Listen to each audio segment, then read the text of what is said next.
And that would be the bell being rung. That this is the passage of power now from Pax Americana to Pax Judaica.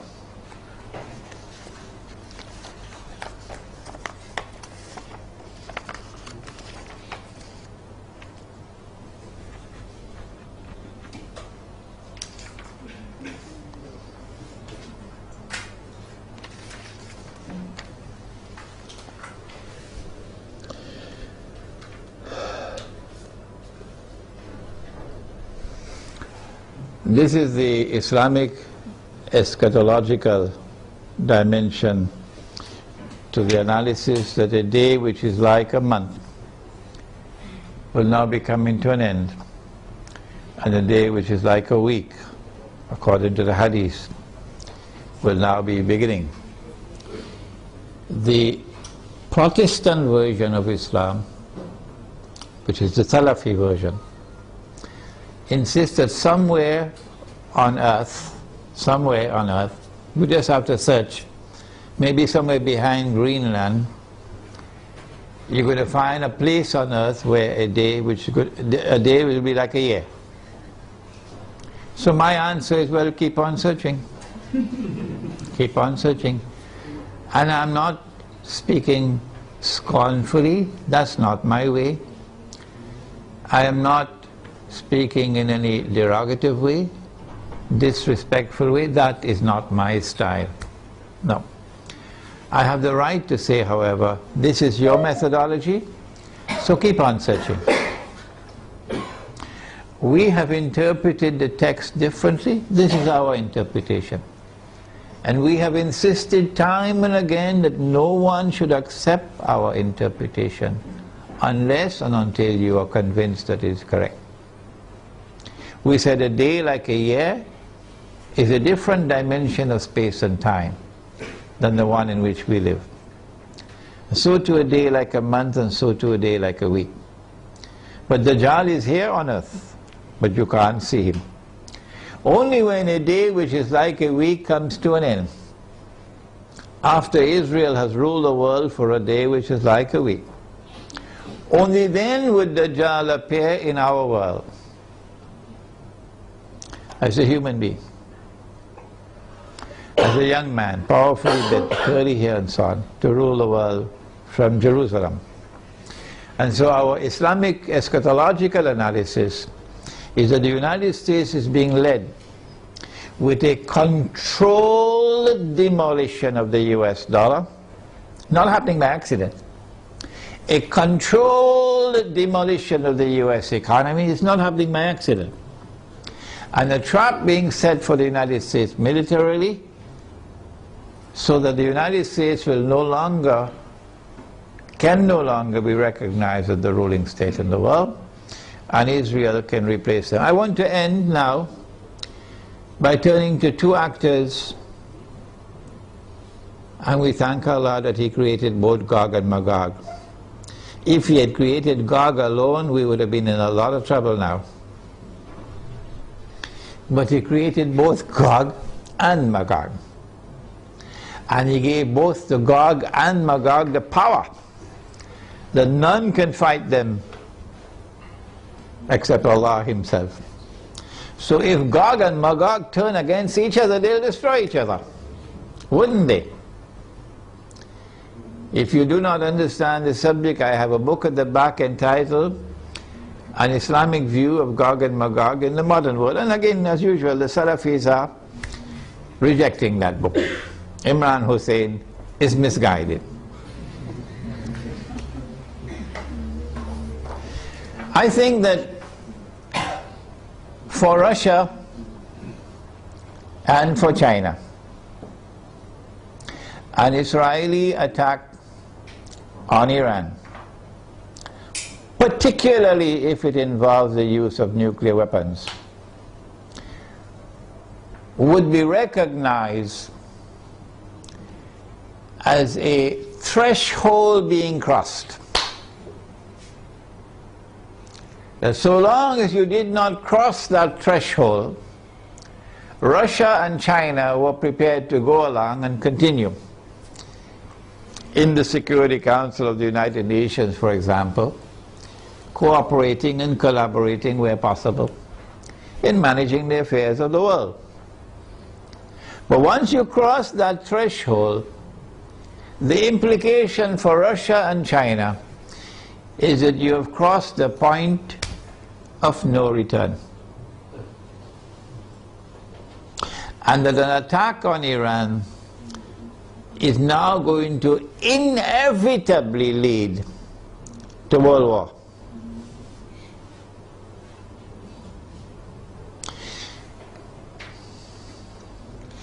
That after Iran and after Pakistan and after the Arabs, the Zionists are going to turn on China and Russia to make sure that China and Russia also bend down their knees and accept Israel, so that Israel can become the ruling state in the world. No Jew is going to accept Dajjal as the Messiah if Israel has not established its dominion over the whole world. No Jew will accept Dajjal as the Messiah when he comes if Israel at that time has not established its political and economic dominion over the world. And that includes Russia and China. And so Russia and China would know, today it's them, tomorrow it's us. And they're not going to wait until tomorrow to recognize that. The minute Iran is attacked, they will recognize that the threshold has been crossed and that we are now moving inevitably towards nuclear war. Russia and China acted strangely on Libya. You remember? When the vote came to the Security Council, they abstained, knowing full well that if they abstain, the resolution will be carried, and that is the end of Gaddafi and end of the Libyan government. Why did they do that? I have asked the question. I have an answer, but I can be wrong. I felt that perhaps they knew what the plan was, and they wanted to let the Western world, NATO, to sink deeper and deeper into a quagmire, you know, like shifting sands, you can't get up. So eventually they will end up in the graveyard, and only then will Russia and China attack them. How are Russia and China responding to Syria at the moment? How will Russia and China respond to an attack on Iran and on Pakistan? My understanding is that Russia and China are going to be quite different in the way they have behaved so far in international affairs. Quite different once the attack on Iran takes place. And so we will be heading ultimately towards world war.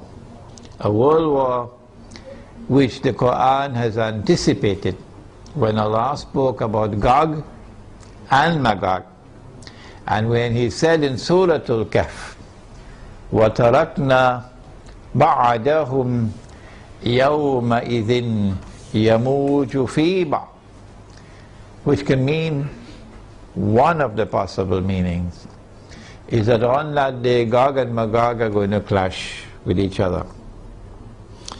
If Gog and Magog clash with each other in nuclear war, with thousands of nuclear weapons being used,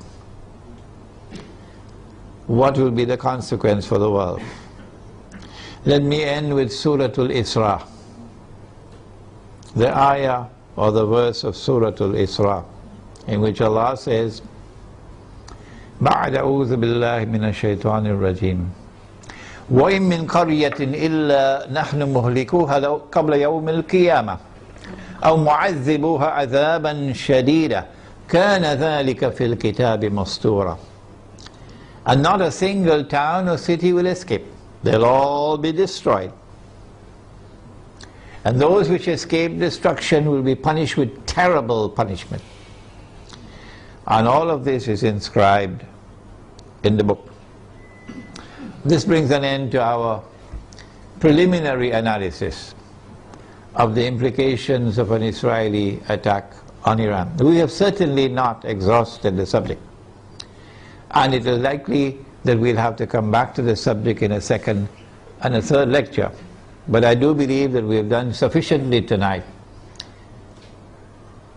to provoke you now to think on the subject.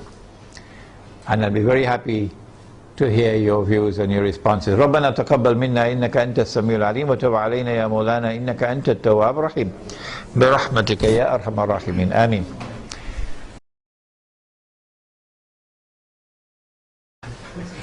The question is, how do I view the response of the Pakistan Armed Forces now when the curtain is about to be drawn and NATO has already sent, by Federal Express, they sent a message to Pakistan, we're coming for you now.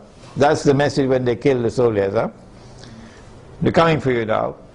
And now, now the Pakistan Armed Forces, because now of course it's too late to do anything else, they say, okay, we'll not allow NATO to transit Pakistan. And we're going to take back this base that we gave you so you could kill the people in Afghanistan. And you have 15 days to vacate the base. No, I'm not impressed. I'm not impressed. I think a lot of the generals have tickets to Miami because they know that they're going to be lynched. I hope they're listening to me because the Pakistani people love Islam. And the Pakistani people are very, very angry with those who have betrayed them and betrayed Pakistan and betrayed the Ummah. Flying first class to Washington anytime Washington calls them for consultation. So I'm not impressed at all. People who have betrayed Allah and His Messenger, and now at the last moment, now you're trying to save face. I'm not impressed. But the overwhelming majority of the soldiers in the Pakistan Armed Forces love Islam, and they're going to fight as faithful and courageous Muslims. That I have no doubt about. It is the command which stinks. It is the command, the political and military command that I call Zionists. And they're on their way out as soon as Pakistan is attacked. They're finished. They're going to fly to Miami and leave Pakistan to the true Pakistanis. So I'm not impressed. The Muslims in India, of course, are going to be in a much worse situation once Pakistan is attacked. The Muslims in Bangladesh are going to be in a worse situation because of the attack on their morale. They will be demoralized. And it is a function of Islamic scholars to deliver guidance and leadership. And the scholars of Islam are fighting each other over popcorn. Fighting with each other over popcorn. And attacking me because I declare myself to be a Muslim. Who? He's only a Muslim? He's neither fish nor fowl? Who is he? He has no Aqidah? That's now the attack on me. Yeah. Well, let them continue with the attacks. Go ahead.